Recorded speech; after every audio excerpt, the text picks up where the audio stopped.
کوشش کریں گے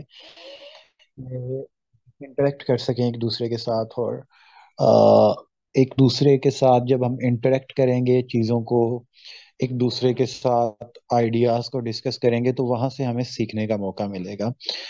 دو ایکسٹریمز ہیں ان معاملات میں۔ کچھ لوگوں نے چیزوں کو کچھ کہانیوں کی شکل دے دیا ہے، کچھ چیزیں ریئلٹی بیس ہیں۔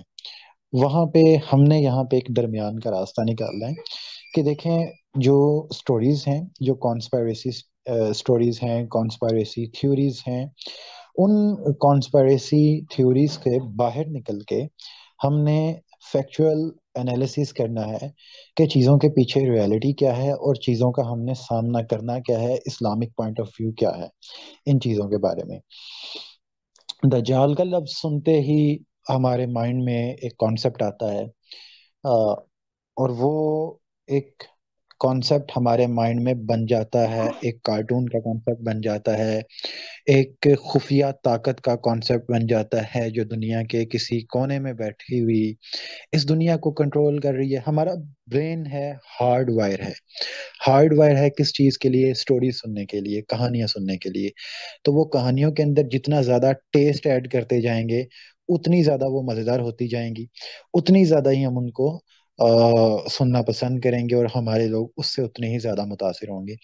لیکن پھر اس کا نتیجہ یہ نکلتا ہے کہ ہم لوگ عمل سے ہاتھ دھو کے بیٹھ جاتے ہیں، اور اسی طرح کی کسی ناگہانی قوت کا انتظار کرنے لگتے ہیں کہ یہ کوئی آئے گی جو اس کا مقابلہ کر سکے گی۔ جسٹ فار ایگزامپل، مائنڈ میں آتا ہے فوراً سے جی، برمودا ٹرائنگل کے اندر اس کے نیچے کوئی شیطانی قوت بیٹھی ہے، جہاں پہ بیٹھ کے وہ اپنے فوجی تیار کر رہی ہے، اور ایک دن وہ وہاں سے باہر نکلے گی اور باہر نکل کے دنیا کے اوپر قبضہ کر لے گی۔ اسی طرح سے ہمارے مائنڈ میں ایک اور کانسیپٹ آتا ہے، وہی آتا ہے کہ یہ جو یہودی ہیں، ایک جوئش ایک زائنسٹ قسم کی ایک اپروچ ہے، وہ اس ٹائم پہ دنیا کو کنٹرول کر رہے ہیں، زائنزم کے علمبردار ہیں، یہودی ہیں۔ ان لوگوں نے دنیا پہ قبضہ کیا ہے، انہوں نے دجال کو کہیں پہ چھپا کے رکھا ہے۔ اسی طرح سے ہم یہ کہتے ہیں کہ یار وہ غرقد کے درخت لگا رہے ہیں وہاں پہ یہودی، تو انہوں نے یہاں پہ دجال کو کہیں پہ چھپایا ہوا ہے۔ کچھ لوگ کہتے ہیں پیدا ہو گیا ہے، کسی پہاڑ میں چھپا ہوا ہے، کچھ لوگوں نے اسے کسی غار میں چھپایا ہوا ہے۔ تو اب جب آپ ہسٹری کے اندر کسی کریکٹر کا ذکر کرتے ہیں اور اس کا نام بھی تھوڑا سا خطرناک ہوتا ہے، تو وہاں سے لوگوں نے اس کے اندر کچھ اپنی سٹوریز بھی ایڈ کر دیتے ہیں، لیکن اس کا نقصان یہ ہوتا ہے کہ ہم اس کی ریئلٹی سے ناواقف ہو جاتے ہیں، اور اس کے جو سائیڈ ایفیکٹس ہوتے ہیں ان کا ہم سامنا کرنے سے قاصر ہو جاتے ہیں۔ پہلی چیز یہ ہے کہ اپنے مائنڈ میں یہ رکھیں کہ یہ ایسا ٹاپک نہیں ہے کہ جسے ہم ایک سیشن میں کور اپ کر سکیں۔ کوشش یہ ہوگی کہ ہم اس کو زیادہ سے زیادہ، یعنی 3 سے 4 سیشنز ایسے ہوں جن کے اوپر ہم سورہ کہف کے اوپر بھی ڈیٹیل ڈسکشن کریں، اور ڈسکشن کر کے کوئی نتیجہ نکالیں، اور ہم ایک رزلٹ کے اوپر پہنچیں کہ یار اس دجالیت کا یا دجال کا مطلب کیا ہے، یا اس سے کیا مراد۔ علامہ اقبال فرماتے ہیں کہ یہ عناصر کا پرانا کھیل، یہ دنیائے دو، ابلیس کی مجلس شورا کے اندر۔ اچھا، کائنڈلی یہ جن کا مائک اوپن ہے وہ میوٹ کر دیں، تاکہ میں تھوڑا سا ایزیلی کنٹینیو کر سکیں۔ آئی تھنک سوا کا ہے، ان کا مائک میوٹ کر دیں۔ اوکے، تھینک یو سو مچ۔ تو علامہ اقبال ابلیس کی مجلس شورا میں ابلیس کی طرف سے یہ بات بتاتے ہیں کہ ابلیس کہتا ہے کہ یہ عناصر کا پرانا کھیل، یہ دنیا دوں ایک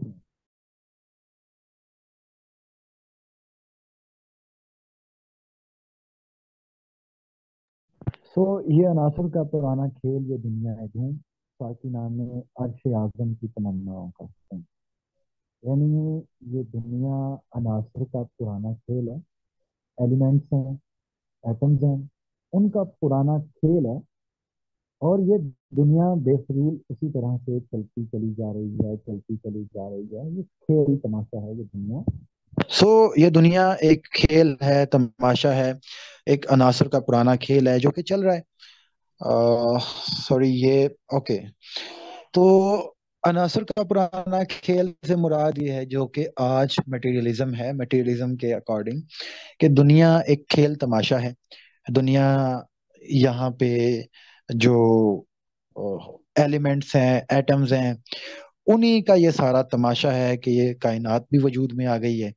وہی کھیل تماشا، کھیل تماشے سے مراد یہ ہے کہ رینڈملی ان کی آپس میں بانڈنگز ہوتی ہیں، مالیکیولز بنتے ہیں، مالیکیولز پھر آپس میں مل کے سیلولر لیول تک جاتے ہیں، پھر ٹیشو لیول تک جاتے ہیں، پھر آرگن لیول پہ آتے ہیں، پھر اس کے بعد جو ہے وہ ہیومن بینگز بن جاتے ہیں، پھر لیونگ آرگنیزمز بن جاتے ہیں، پھر یہ سارا کچھ. تو یہ سارا کچھ رینڈملی چل رہا ہے، دنیا اسی طرح سے موو آن کر رہی ہے. اور یہ فزکس کے کچھ قوانین ہیں، ایٹمز ہیں، ہر چیز کے پیچھے وہی کام کر رہے ہیں، انہی کی وجہ سے یہ ساری دنیا چلتی چلی آ رہی ہے اور ابھی تک چل رہی ہے.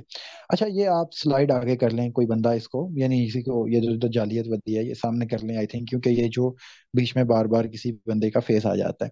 سو اب یہاں پہ وہ مٹیریلسٹک فلاسفی کہ یہ جو ابلیسیت ہے، وہ ابلیس یہ کہتا ہے کہ یہ عناصر کا پرانا کھیل ہے. یہ جو دنیا ہے وہ ایک آٹومیٹیکلی رینڈملی چلتی چلتی یہاں تک آ پہنچی ہے. تو یہ فلاسفی ہے مٹیریلزم کی، اور اس کا مطلب یہ ہے کہ میٹر از اونلی میٹر.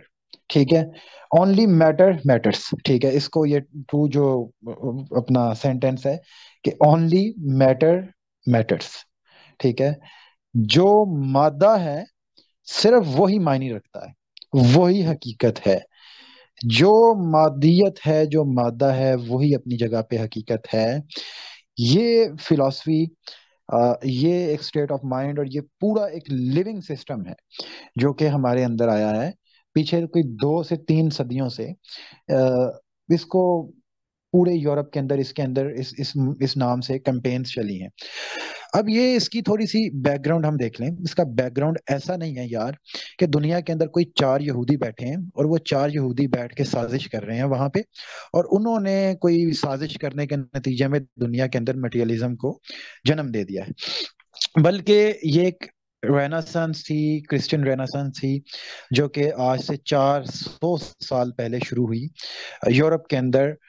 جو کہ پاپ کی گورنمنٹ تھی اس کے اگینسٹ ایک انلائٹمنٹ کمیونٹی تھی جس کے اندر چند فلاسفرز اس وقت کے شامل تھے. تو انلائٹمنٹ کمیونٹی سائنٹسٹ تھے اس کے اندر، فلاسفرز تھے. تو جو لوگ وہاں پہ ان کا جن لوگوں کے ساتھ شروع میں ہی سامنا ہو گیا وہ لوگ تھے کرسچین پاپس. ٹھیک ہے، جن کو پاپا اعظم بھی آپ کہہ سکتے ہیں. تو انہوں نے شروع میں ان کو دبانا شروع کر دیا. لیکن آخر کار اب میں وہ سٹوری کو پہلے بھی بہت بار ایکسپلین کر چکا ہوں، لیکن اس کا میں ایک بریف آپ کے سامنے سمری رکھ رہا ہوں کہ اس کے بعد آہستہ آہستہ جب انہوں نے ان کو ان کے اگینسٹ ٹکر لینا شروع کی تو انہوں نے اپنا دشمن سمجھ لیا ایک دوسرے کو، جو کہ انلائٹمنٹ کی کمیونٹی تھی. انہوں نے اس ریلیجیس کمیونٹی کو اپنا دشمن سمجھ لیا اور ان کے سامنے ریلیجن صرف اور صرف پوپ کا ریلیجن تھا. پوپ کا ریلیجن کیا تھا؟ کرسچینٹی. تو کرسچینٹی سے مراد یہ ہے کہ اب انہوں نے صرف بجائے اس کے کہ جسٹ وہ کرسچینٹی کو چیلنج کرتے، انہوں نے مذہب ہی کو اپنا دشمن سمجھ لیا. تو جب وہ پریویل کی ان کی فلاسفی، جب وہ سائنس کی فیلڈ کے اندر آگے بڑھے، فلاسفی ان کی آگے بڑھی، ان کے لوگ دنیا کے اندر آگے بڑھنا شروع کیا، انہوں نے ہر فیلڈ کے اندر اپنی تھیوریز پیش کرنا شروع کی، تو انہوں نے مذہب کو اپنا دشمن سمجھ لیا وہیں سے. اور ان کے مائنڈ میں یہ بات چلے گئی کہ ٹھیک ہے یہ مذہبی لوگ یہ ہمارے دشمن ہیں، چاہے وہ کوئی بھی مذہب ہو. تو اب ہم نے اس مذہب کو محدود کر دینا ہے، ہر چیز کے اندر سے نکال دینا ہے، ہر چیز سے اس کو ہم نے دنیا سے نیست و نابود کر دینا ہے. اب یہ کچھ لوگ تھے اس ٹائم پہ، ان کے مائنڈ میں یہ چیز تھی. ٹھیک ہے، یہ وہ آہستہ آہستہ وہ کمیونٹی پریویل کر گئی، وہ لوگوں نے اپنی جدوجہد کو جاری رکھا، تو آہستہ آہستہ وہ ساری دنیا میں پھیل گئے. ٹھیک ہے، یعنی پورا اگر وہ ویسٹرن کلچر اگر آپ اٹھا کے دیکھیں تو وہ ویسٹ کے اندر جو تحریک اٹھی تھی تو وہ اکنامکلی بھی مضبوط ہو گئے. جب انہوں نے ٹیکنالوجی کے اندر ایڈوانسمنٹس کی تو ان کے پاس جو نئے سے نئے ہتھیار آ گئے، ان کی آرمی ڈیولپ ہو گئی، وہ بزنس کے اندر سوری اپنا فائنینسز کے اندر، وہ اکنامکس کے اندر ہم سے بہت زیادہ آگے نکل گئے. اسی طرح سے وہ سائنس کے اندر بھی ہم سے بہت زیادہ آگے نکل گئے، سب کمیونٹیز سے بہت آگے نکل گئے. دنیا سے وہ 100 سال آگے نکل گئے جب انہوں نے ایک انلائٹمنٹ کے مائنڈ سیٹ کے ساتھ سوچنا شروع کیا تو بہت آگے نکل گئے وہ، زندگی کے ہر شعبے کے اندر ہم سے آگے نکل گئے، پریویل کر گئے۔ جب وہ پریویل کر گئے تو دنیا کے اوپر ان کا قبضہ ہو گیا آٹومیٹیکلی، ٹھیک ہے؟ تو دنیا کی مین سٹریم پاور وہ بن گئے، ایجوکیشن ان کے ہاتھوں میں چلے گئی، اسی طرح سے فلاسفی ان کے ہاتھوں میں چلے گئی، سائنس ان کے ہاتھوں میں چلے گئی، اکنامکس، یعنی اس ٹائم پہ دنیا کی پاور جو ہے IMF یا ورلڈ بینک یا اس سے بھی پیچھے جو بیٹھا ہے، اب وہ لوگ کہتے ہیں جو ایک دو خاندان بیٹھے ہیں، خیر وہ ایک الگ فلاسفی ہے، لیکن اس ٹائم پہ دنیا کی جو مین پاور جو آپ کے سامنے نظر آتی ہے وہ ساری کی ساری اس کمیونٹی کے ہاتھوں میں چلے گئی، اور انہوں نے کہا کہ ٹھیک ہے اب ہمارے ہاتھوں میں آ گئی ہے تو ہم نے، یعنی اب یہ جو لوگ ہیں مذہبی طبقہ ہے، ہم نے اس کو ختم کر دینا ہے دنیا سے۔ اب سب کچھ ان کے ہاتھوں میں چلا گیا تو وہ کس بیس پہ انہوں نے ترقی کی تھی؟ انہوں نے بالکل مذہب کو اپنی جگہ سے سائڈ پہ کر کے ترقی کی تھی۔ تو یہاں سے یہ شروع ہوا مٹیریلزم، کہ دیکھیں یہ جو میٹر ہے، جو مادہ ہے، اسی وہی حقیقت ہے، جو چیز غیر مادی ہے وہ کوئی بھی حقیقت نہیں ہے، یعنی جو آپ کو سامنے نظر آ رہا ہے جو میٹر ہے وہ حقیقت ہے، اور اس کے علاوہ کچھ بھی حقیقت نہیں ہے، یہی حقیقت ہے۔ اور میٹر کے لیے ہی ساری دوڑ لگانی ہے آپ نے، ٹھیک ہے؟ مادے کے لیے ہی آپ نے ساری دوڑ لگانی ہے، اسی کے لیے آپ نے سارا کچھ کرنا ہے، اسباب کے اوپر ہی یہ دنیا چلتی ہے، اور اسباب ہی کو ہم نے دیکھنا ہے، اور اسباب ہی ہمارا ایمان ہے، اس کے علاوہ نہ کوئی ایمان ہے، نہ کوئی دین ہے، نہ کوئی چیز ہے۔ یہ ہماری فلاسفی ہے، یہی ہمارا لائف سٹائل ہے، اسی طرح سے ہم نے سارے اپنے لائف سٹائل ڈیزائن کرنے ہیں۔ تو یہ تھا اوور آل مٹیریلزم، اور اس کا بیک گراؤنڈ تھا، اور یہ کمیونٹی دنیا کے اندر پریویل کر گئی، دنیا کے اوپر اب پریویل کر گئی تو آٹومیٹیکلی انہوں نے کہا کہ اب ہم نے ساری دنیا سے مذہب کو ختم کرنا ہے، اس کے ہاتھوں میں اب آپ کے، یعنی ساری دنیا کی فائنینشیل پاور ان کے ہاتھوں میں چلے گئی، فائنینشیل پاور ان کے ہاتھوں میں، تو آٹومیٹیکلی وہ یہاں سے NGOs بھی بناتے ہیں، ڈفرینٹ NGOs کو سپورٹ کرتے ہیں، IMF ان کے ہاتھوں میں ہے، اور اسی طرح سے باقی سارا کچھ بھی ان کے پاس موجود ہے۔ اس ٹائم پہ دنیا کی جتنی بھی پاورز ہیں ان کے پاس موجود ہیں، ان کے ہاتھوں میں۔ اب یہ آپ اس چیز کو لنک کر لیں کہ سورہ کہف کے اندر اللہ تعالیٰ نے کیا بات، کس چیز کے اوپر سب سے زیادہ زور دیا ہے۔ اللہ کے رسول صلی اللہ علیہ وسلم کی ایک حدیث ہے کہ سورہ کہف کی ہر جمعے جو تلاوت کرے گا، تلاوت کرنے سے مراد یہ نہیں ہے کہ اب آپ اس کو اس کی عربی پڑھ لیں، وہاں پہ یعنی آپ عربی، وہاں پہ جو ان کے سامنے جن سے وہ مخاطب تھے وہ تو عرب لوگ تھے، تو جو ان کو سورہ کہف کو ہر جمعے سمجھ کے پڑھے گا، یعنی بار بار اس کا ریمائنڈر اپنے مائنڈ میں رکھے گا، تو وہ فتنہ دجال سے محفوظ رہے گا۔ اور دجال کا فتنہ ایسا ہے جس فتنے سے یعنی ہر نبی نے اپنی قوم کو ڈرایا ہے اور اس سے پناہ مانگی ہے، یہ اتنا شدید فتنہ ہے کیونکہ انسان کا ایمان سلب کر لیتا ہے، انسان کے ایمان کو وہ لے اڑتا ہے، اور بڑے بڑے لوگوں کے ایمان کو وہ لے اڑتا ہے، بڑے بڑے لوگ جن کے ایمان کو یہ فتنہ دجال لے اڑے گا اور لے اڑ رہا ہے۔ اب یہ فرد ہے، وہ اپنی جگہ پہ بات درست بھی ہو سکتی ہے، غلط ہو سکتی ہے، ہم اس چیز کے اوپر بات نہیں کریں گے، ہم دجالیت کے اوپر بات کریں گے، ہم اس کے فتنے کے اوپر بات کریں گے کہ اس کا فتنہ کس طرح سے دنیا کے اندر اس کو سراؤنڈ کرتا ہے۔ تو اب آپ پوری کی پوری سورہ کہف کی سمرائزیشن کر کے دیکھیں تو آپ کو وہاں پہ جو چیز ایڈریس ہوتی ہوئی نظر آ رہی ہے مختلف پہلوؤں سے، وہ ایک ہی ہے، اور وہ ہے مٹیریلزم، مادیت۔ اس چیز کو الارمنگ سٹیٹ بجا کے آپ کے سامنے 1400 سال پہلے رکھا جاتا ہے۔ تین تمثیلیں وہاں بیان ہوئی ہیں، ٹھیک ہے؟ تین تمثیلیں اس کے اندر بیان ہوئی ہیں۔ سب سے پہلی تمثیل جو بیان ہوئی ہے وہ حضرت موسیٰ علیہ السلام کی، حضرت خضر وہاں پہ کہتے ہیں ایک اور بندہ ہے، مطلب اس کے ساتھ ایک تمثیل بیان ہوئی ہے، اصحاب کہف ہے ان کی بات بیان ہوئی ہے، اور سوری اس کے ساتھ وہ ایک باغ والا ہے، اور اس کے ساتھ اس کا ایک دوست ہے، ان کی ایک تمثیل بیان ہوئی ہے، اور اسی طرح سے ذوالقرنین کی اور یاجوج و ماجوج کی ایک تمثیل نہیں، ایک ہسٹوریکل فیکٹ بیان ہوا ہے۔ دو تمثیلیں ہیں، دو ہسٹوریکل فیکٹس ہیں، ایک اصحاب کہف کا اور ایک اس کے اندر ذوالقرنین کا ہے۔ تو یہ ساری کی ساری جن چیزوں کو ایڈریس کرتے ہیں وہ اس دنیا کے اندر مٹیریلزم کو ایڈریس کرتے ہیں۔ فار ایگزامپل آپ اس باغ والے واقعے کو اٹھا کے دیکھ لیں، اس باغ والے واقعے کے اندر بھی وہ جو ایک ساتھی ہے وہ اپنے اس کو بڑا مان ہوتا ہے اپنے باغوں کا، اس کی ساری دوڑ لگی ہوتی ہے اس دنیا کے اندر اپنے زیادہ سے زیادہ محلات کھڑی کرنے کے لیے، باغ کھڑے کرنے کے لیے، کاروبار پھیلانے کے لیے، اور پھر اس کو بڑا اس کے اوپر فخر ہوتا ہے، اور وہ اپنے دوستوں کو دکھاتا ہے، جتاتا ہے کہ یہ دیکھو میں نے کتنی اپنی جائیدادیں کاروبار بنا لی ہیں، پھر اس کے اوپر ایک دم آتا ہے اور آ کے پانی پھر جاتا ہے۔ اسی طرح سے جو ایک تمثیل بیان کی ہے موسیٰ و خضر والی، تو اس کے اندر بھی یہی بات سامنے رکھی جاتی ہے کہ یعنی ایک تمثیل سے جو بات آپ کے سامنے رکھی جاتی ہے وہ یہ ہے کہ ایک انسان یعنی دیکھتا ہے اکثر، اور دیکھ کے اسباب کے اوپر یقین کر کے فیصلہ کر لیتا ہے۔ تو موسیٰ علیہ السلام نے وہی چیزیں، وہی بات کی، وہی کام کیا جو کہ ان کے سامنے اسباب کے تحت ہو رہا تھا۔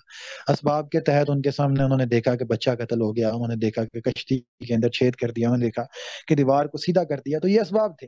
لیکن اسباب کے پیچھے ریزنز کیا کار فرما تھی، قوت کیا کار فرما تھی، اللہ تعالیٰ کی حکمت کیا کار فرما تھی، وہ نہیں دیکھا۔ ٹھیک ہے، تو وہاں سے بھی اس چیز کے اوپر یعنی توجہ دلائی جاتی ہے کہ اسباب کے پیچھے کی دنیا کے اوپر آپ نے ایمان رکھنا ہے کہ اس کے پیچھے اللہ تعالیٰ کی کیا حکمت کار فرما ہے۔ آپ نے صرف ان سامنے جو ظاہری طور پہ آپ کے سامنے اسباب چل رہے ہیں ان کو نہیں دیکھنا، لیکن مٹیریلزم یہ ہے کہ آپ نے اسباب ہی کو دیکھنا ہے، ساری چیزوں کو جو آپ کے سامنے چل رہے ہیں۔ تو اللہ کے رسول صلی اللہ علیہ وسلم نے فرمایا کہ جس کو یعنی اگر پوری سورہ کہف نہ پڑھ سکے تو آخری چند آیات ہی پڑھ لے، اور اگر آخری چند آیات بھی اگر آپ نہیں پڑھ سکتے دیکھیں ان کو ایک سرسری سا مطالعہ کر لیں۔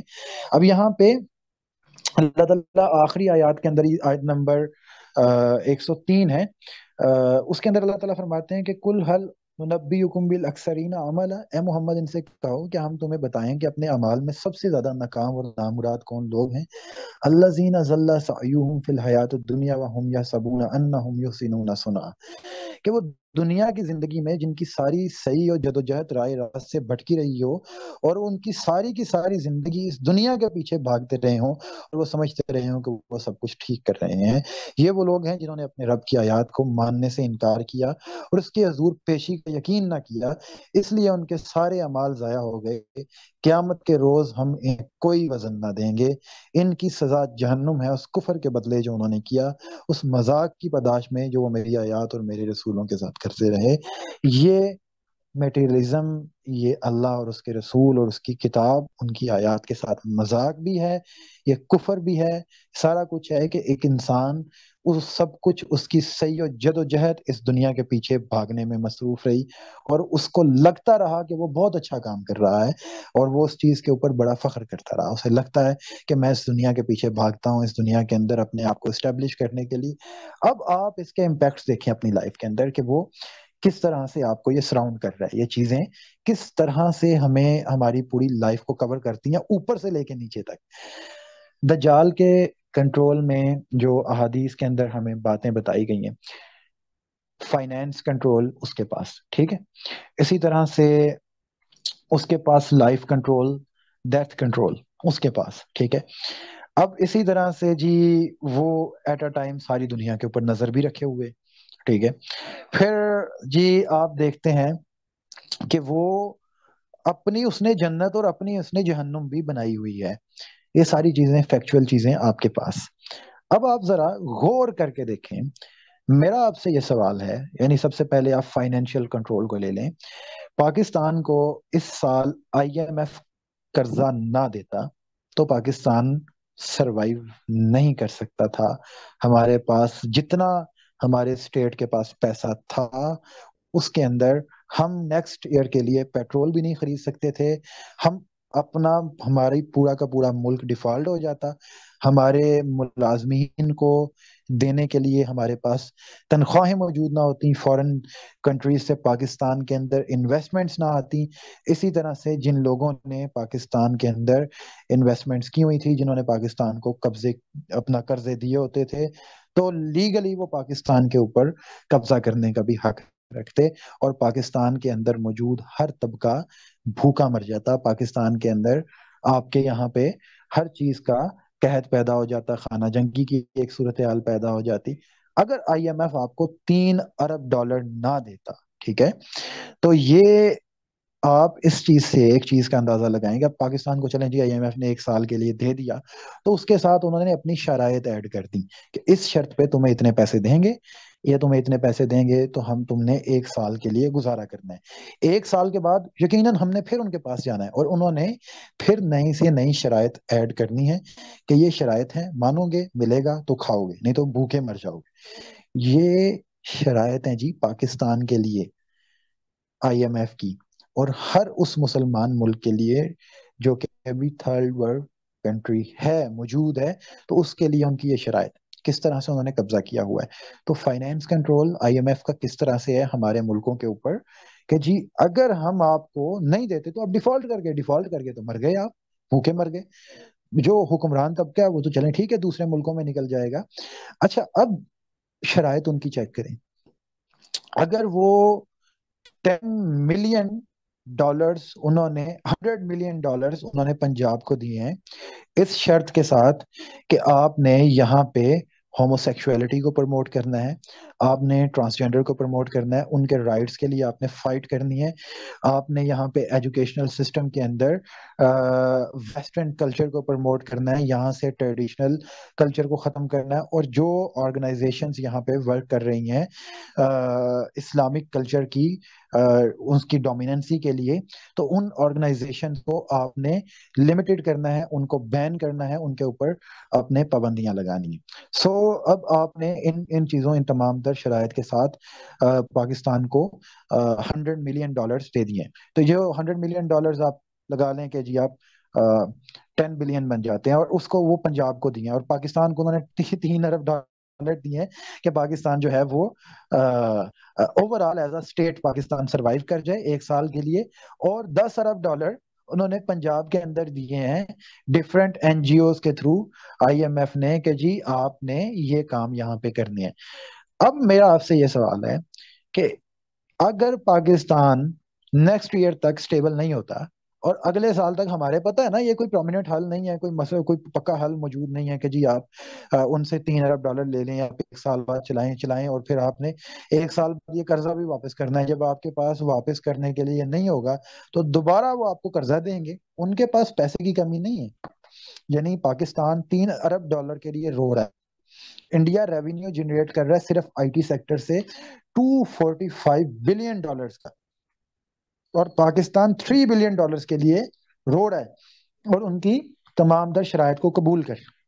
تو اب سوال یہ ہے کہ پاکستان جب نیکسٹ ایئر IMF کے پاس جائے گا، اور نیکسٹ ایئر جب وہ آپ کو یعنی 30 جون تک ہی آپ نے جانا ہے نا دوبارہ ان کے پاس، تو وہ اس کے اندر کیا شرائط ایڈ کر دیں گے، اور آپ ماننے کے لیے مجبور ہوں گے، آپ یہ بات ماننے کے لیے ان کے مجبور ہوں گے کہ وہ چاہیں تو آپ کی آئین کے اندر جو مرضی بھی شامل کروا سکتے ہیں. آپ نے موٹر وے، آپ نے ایئرپورٹس، آپ نے سارے ان کے پاس گروی رکھوا دیے ہیں.